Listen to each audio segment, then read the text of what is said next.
On this edition of Rise Up, we'll learn about the international flair of this year's NJIT men's soccer team and follow the Highlanders on their successful run through non-conference play. Part of the personality and chemistry of this year's team comes from its international makeup. Head coach Fernando Barbodo has recruited players from 6 different countries and has 5 players from Spain alone. In terms of international, I've had a lot of success with players from Spain. I think they tend to fit my philosophy really well. It seems like Barbodo likes the Spanish way to play, so he's trying to bring the European game to America. But in the end, I'd take a good player from anywhere. Actually, I'm originally from Guinea. I have the double nationality, and I played for the national team for Guinea. One of the biggest factors that, as an international student, the fact that NJIT is pretty close to New York City plays a lot. If you come here and it's everything new and you don't know anyone, you need people to speak with. The English wasn't really good at the beginning, and the classes, it was a lot different from what I have back in France. The advisors that we have, actually, they really helped me a lot, and now I improved my GPA.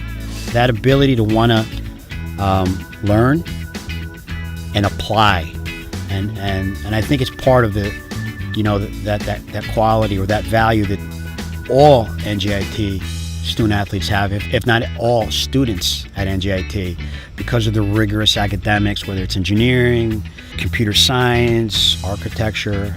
I really feel that it's that ability to, learn, absorb, and apply. The Highlanders wrapped up a successful preseason with an intensive training camp at Golden Goal in upstate New York and exhibition wins over Army and Lafayette. So stay compact, and then we shift from left to right quickly with intense pressure.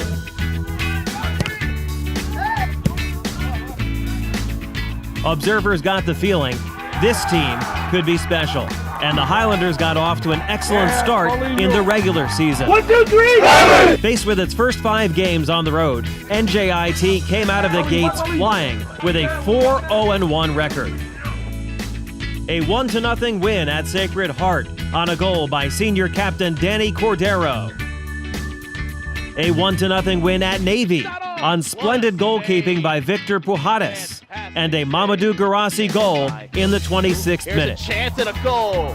Then a trip to Florida, where NJIT tied a very strong Florida international team 2-2 before the game was stopped due to lightning and rainfall.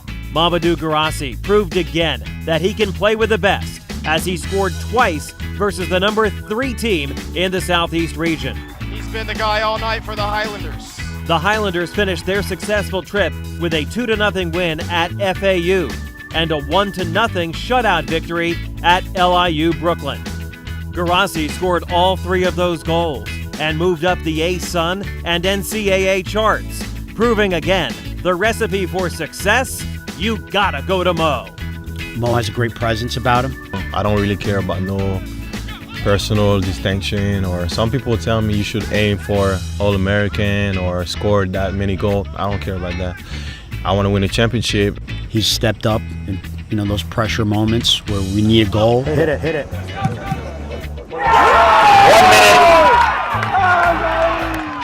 And when you do that, you garner respect.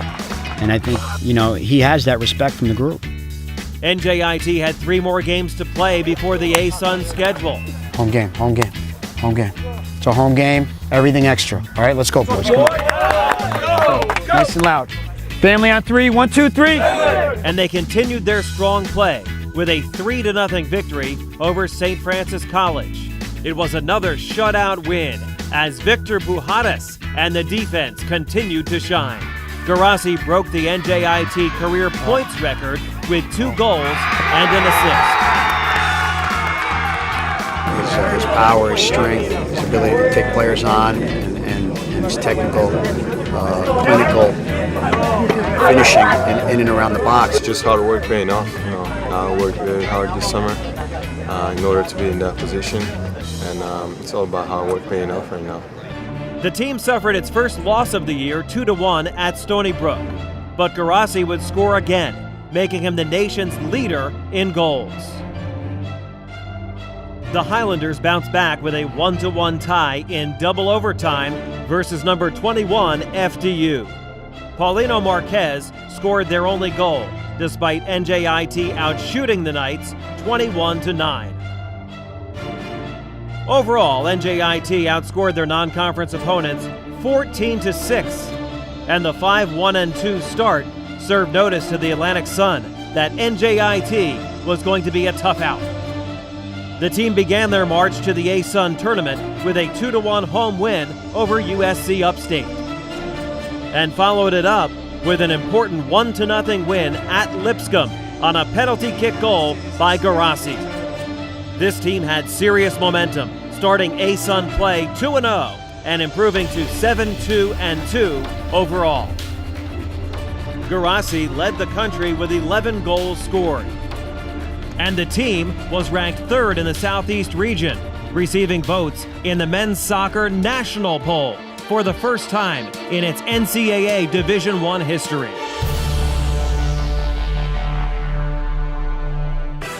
On our final edition of Rise Up, we will follow NJIT down the stretch through A-Sun play, into the conference tournament, and maybe to the big dance. I think we can really compete for a championship. Let's go, boys! Go!